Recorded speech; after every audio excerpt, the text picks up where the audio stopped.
I want to talk a little bit about cognitive dissonance and how it relates to narcissism. I'll first give you a couple of definitions of cognitive dissonance.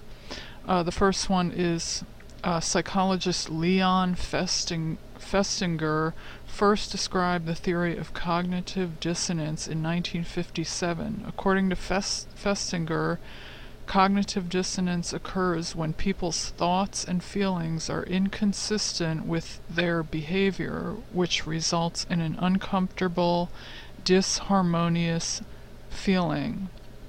Examples of such inconsistencies or dissonance could include someone who litters despite caring about the environment, someone who tells a lie despite valuing honesty, or someone who makes an extravagant purchase but is generally very frugal. Experiencing cognitive dissonance can lead people to try to reduce their feelings of discomfort, sometimes in surprising or unexpected ways. And then, let's see, Britannica.com has it defined as cognitive dissonance is the mental conflict that occurs when beliefs or assumptions are contradicted by new information. And then what else? Cognitive dissonance, the state of having inconsistent thoughts, beliefs, or attitudes, especially as relating to behavioral decisions and attitude change. Okay, so basically what happens when you're dealing with a narcissist is you have two conflicting things going on in your brain. You have two inconsistent sets of information. So your brain tries to process those two inconsistent thoughts and kind of like bridge the gap between the old information and the new information. And what I'm referring to specifically is like when the narcissist flips on you. That's obviously, they take the mask comes off, the mask drops, and it's kind of like a shock to your system because you don't know how to process this new information because you thought this person was good. Now you have been slapped in the face and hit over the head with this person is not good. This person is actually sheer evil, and they are very bad, and they do not have good intentions for you. And so what happens is it's a complete shock to your system, and you experience dissonance because you don't know how to process this new information. You can't quite comprehend.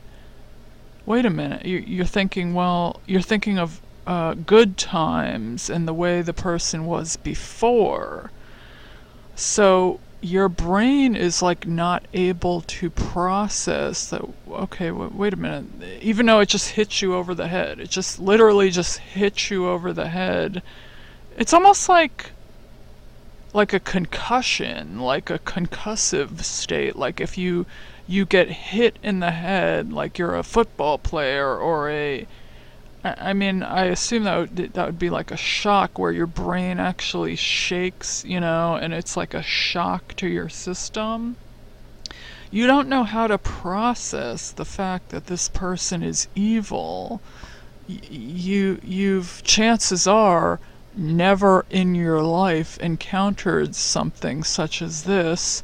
So you're trying to somehow get the two conflicting ideas to make sense. If they're inconsistent, they are not consistent ideas. So there's a confusion there of, okay, they were good, the other day. They've been good the whole time I've known them. They all of a sudden switched up. And now I'm seeing this different side to them. So it kind of throws your brain for a loop, like you don't know how to process it. And so what happens is some people cling to the abuser. They cling to the abuser because they cannot process the new information. They cannot fathom, they cannot understand that this person who maybe they thought they loved, they thought had their back, they thought was there for them, is all of a sudden gone. They're gone. And your brain cannot compute this new reality. So it's almost like your brain tricks itself and makes excuses for the person. Even though the truth, okay, the truth just slapped you in the face, this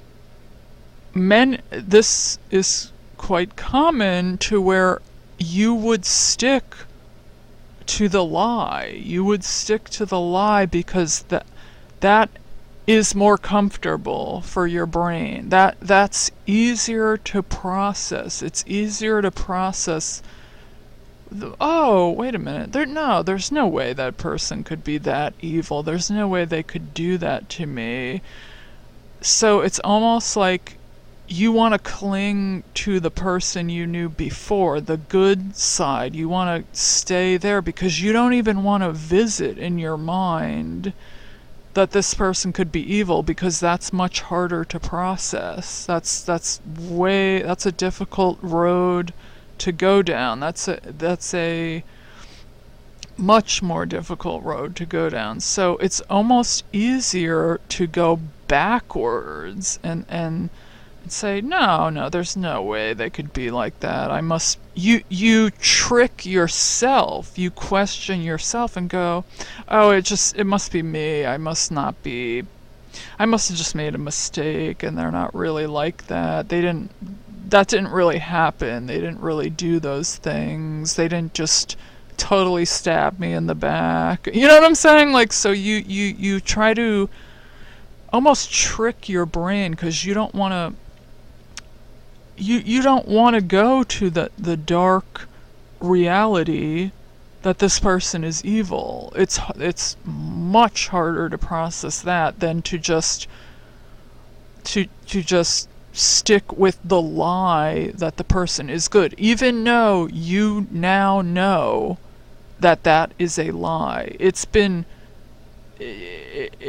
clear as day. It hits you over the head and slapped you in the face that they're evil, but you don't want to go there in your mind because it's too difficult. So you can trick your mind. Your mind can play tricks on you in order to make sense of the two conflicting ideas that are going on.